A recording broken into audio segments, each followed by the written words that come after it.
Hey guys, welcome to the video for Elden Ring. My name is Vince SG, and in this Elden Ring build video guide, I'm going to show you a fun zone clearing build for a Thunderfrost Ronin. For this build, I used the powerful Dragonscale Blade Katana, a special weapon with the unique skill Ice Lightning Sword. This is a sort of new game plus build because oftentimes I'll dual wield two of them at the same time. If you're on your first playthrough and you haven't yet got a second Dragonscale Blade, using a normal Uchi Katana for your second katana works just as well. If you haven't yet got your own Dragonscale Blade, I'll show you where to get it a little later on in the video. But for now, if you're new here, please sub to the channel for more Elden Ring content, and after this video is over, head on over to my channel and browse my playlist for Elden Ring. Alright, so the Dragonscale Blade Katana has attribute scaling for strength and dex, though dex has a higher scaling, so when using this weapon, raise your dex rather than your strength.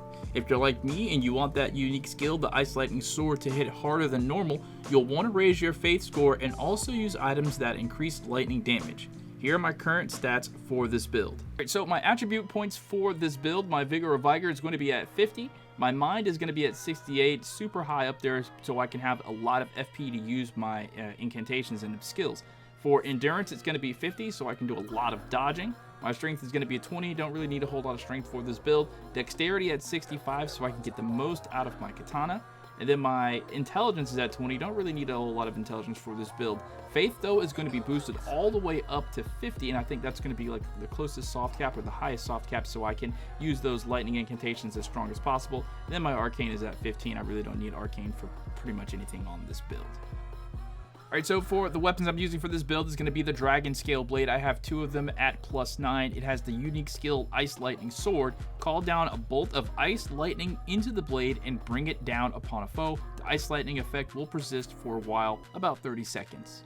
And if you are on the PlayStation console, if you want to dual wield two of these and activate the ability at the same time on both blades, simply press and hold triangle and then tap the L1. You'll put your offhand weapon in your hand. You can activate the skill and then press L1 and triangle again, and then just activate the skill normally with your regular hand sword, and then you'll have both weapons in your hand that have the ice lightning ability on them.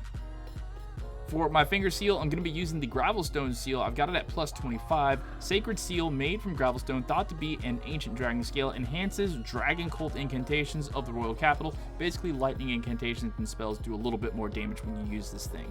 Alright, so for my armor, if you're wondering what I'm wearing, I'm going to be using the full Ronin set. I've got the Iron Casa, the Ronin's armor, Ronin's gauntlet, and Ronin's greaves. For my talisman, the basic set I usually go with is the Prosthesis Wearer Heirloom. It raises dexterity.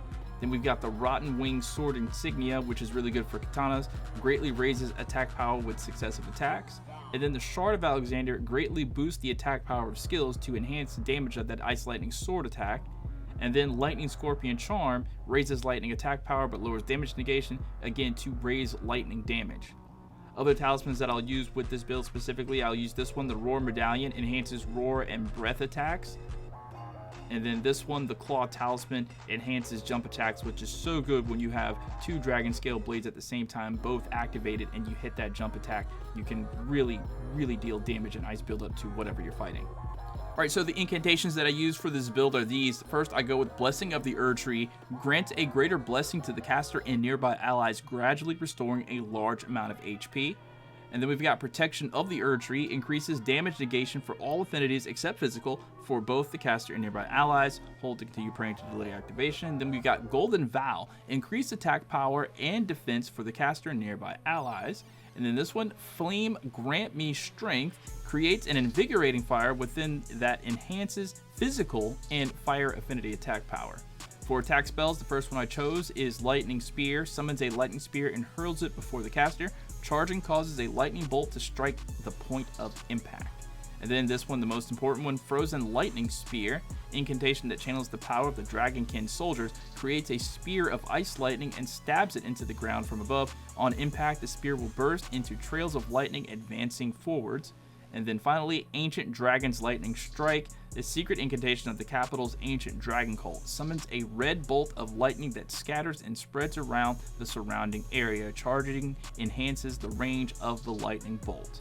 So for my Wondrous Physic mix, I use a bunch of different ones. Right now, I've got on Stone Barb Cracked Tier and the Lightning Shrouding Cracked Tier. Now, obviously, Lightning Shrouding Cracked Tier temporarily boosts lightning attacks and mixed physic.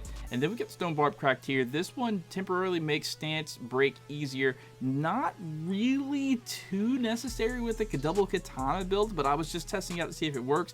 If I wasn't using the Stone Barb Cracked Tier, obviously, I'd probably be using the Thorny Cracked Tier, make consecutive attacks grow stronger than mixed physics. Either that or the Dexterity not Crystal Tier, temporarily boost Dexterity in the mixed physic.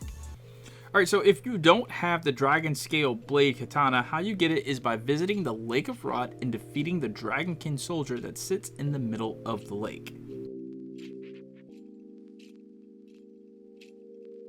How I like to use this build in combat is simple, nothing too crazy. When zone clearing, I'll only use Blessing of the Erd Tree for healing over time, and sometimes maybe I'll use Flame Grant Me Strength for a boost to physical attack power.